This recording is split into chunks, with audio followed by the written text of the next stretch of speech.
Okey, apabila umatku telah membuat 15 perkara ini. Hari ini kita nak cuba fahami perkara ni. 15 perkara ini, maka akan turun kepada mereka, maka bala akan turun kepada mereka. Dan 15 perkara ini sebenarnya dah berlaku pun pada hari ini. Masya Allah. Okey, kita tengok yang pertama. Apabila harta negara hanya beredar pada orang-orang tertentu. Masya Allah.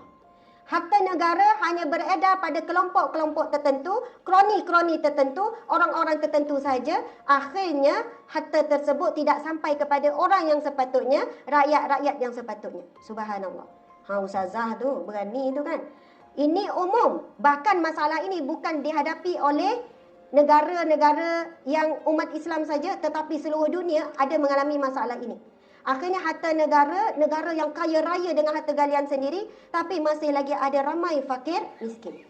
Kita tak boleh sebut, kita tak boleh kata orang miskin tu sebab dia pemalas, sebab itu dia tak boleh ubah diri dia, tak boleh ubah hidup dia. Sebab ada sifat malas. Kalau rajin, dia mesti boleh berubah kehidupannya. Sampai kiamat, sunnatullah, ada orang kaya, ada orang miskin. Sampai kiamat, mesti ada. Itu sunnatullah. Sebab itu Nabi sebut dalam satu hadisnya, Allahumma ahyini miskinan wa amitni miskinan wa syurni ma'a miskinan. Ya Allah, hidupkanlah aku bersama dengan orang miskin dan matikanlah aku sebagai orang miskin dan bangkitkanlah aku bersama dengan orang miskin. Kerana dalam hadis sahih yang lain Nabi sebut, ketika aku dibawa oleh Allah perjalanan Isra Mi'raj, aku diperlihatkan ramainya penghuni syurga Allah di kalangan al-fuqara, fakir, miskin. Tetapi dengan syarat, puan-puannya 3 syarat. Fakir miskin ni dia berusaha tapi tetap miskin. Ada tak kita jumpa? Rajin apa tapi miskin juga. Lepas tu yang kedua, tentulah dia orang miskin yang soleh, yang beriman. Bukannya asal miskin je masuk syurga, tidak. Kemudian yang ketiga, dia redha dengan kemiskinannya. Masya Allah. Ramai saya jumpa ustazah, saya redha, saya jadi orang miskin, saya nak buat macam mana ustazah. Bukan tak usaha, orang kata saya malas, suka meminta.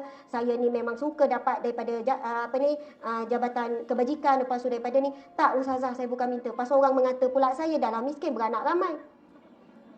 Betul kan? Beranak ramai, yang tu memang kita tak boleh petikai. Yang susah miskin tapi isi ramai tu, ya. Kan? Yang tu memang akan jadi isu, Masya Allah. Dia tak layak, maka bila tak layak, maka di sana ada halangan, ada maksudnya poligami. Tiba-tiba cerita poligami. Harus, dia bukan sunat, dia harus boleh jadi sunnah, boleh jadi makruh, boleh jadi wajib, boleh jadi haram, dan boleh jadi itulah yang 5 tu. Masya Allah. Tengok keadaan kedudukan. Dulu saya pun cari rumah tangga, banyak yang ada kes poligami. Okey. Harta hanya pada orang-orang tertentu. Berlaku tak sekarang? Berlaku. Subhanallah. Ini ujian yang berat sebenarnya. Bahkan kita tengok bukan mana-mana tampuk pimpinan, bukannya bergantung pada ni. Soalannya berganti. Ini ujian berat bagi setiap pemimpin. Dan Nabi kata, aku bukan bimbang kemiskinan pada umat akhir zaman, tetapi kamu akan dilepahi dengan kekayaan yang sangat dahsyat. Itu yang Nabi bimbang terhadap kita hari ini. Okey, kita tengok seterusnya. Apabila amanah dijadikan sumber keuntungan, berebut nak amanah, berebut nak tanggungjawab, berebut nak jawatan. Sebab di situ boleh tengok ada ruang-ruang untuk melobi dan sebagainya, untuk bentuk kroni dan sebagainya. Tak fikir tentang betapa beratnya amanah. Subhanallah. Tapi di sana, para ibu, para ayah muslimin muslimat sekalian, kalaulah mereka mampu menjadi pemimpin yang beriman dan adil, Masya Allah, pemimpin umat Islam kita hari ini di Malaysia khususnya lah, umat Islam lah, mereka akan berada di kedudukan yang pertama mendapat naungan Allah di padang mahsyar. Itu specialnya.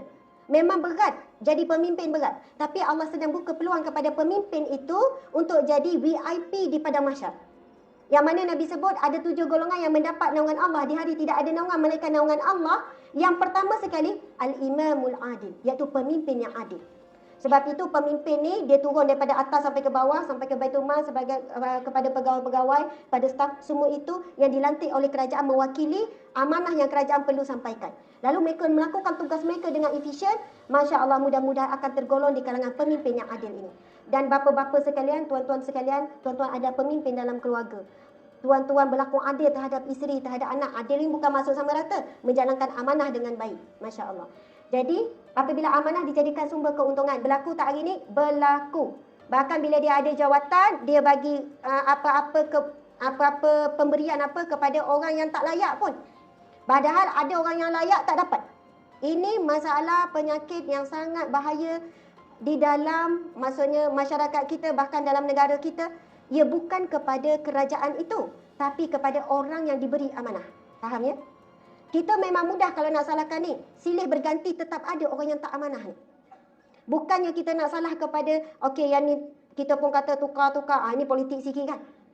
Ia akan pergi akhirnya kepada siapa yang memegang amanah tu. Semakin kecil, semakin kecil. Bukannya orang yang atas semakin besar itulah mereka yang perlu kontrol semua. Tetapi siapa pun diberi amanah walaupun kecil kena melaksanakan amanah tersebut.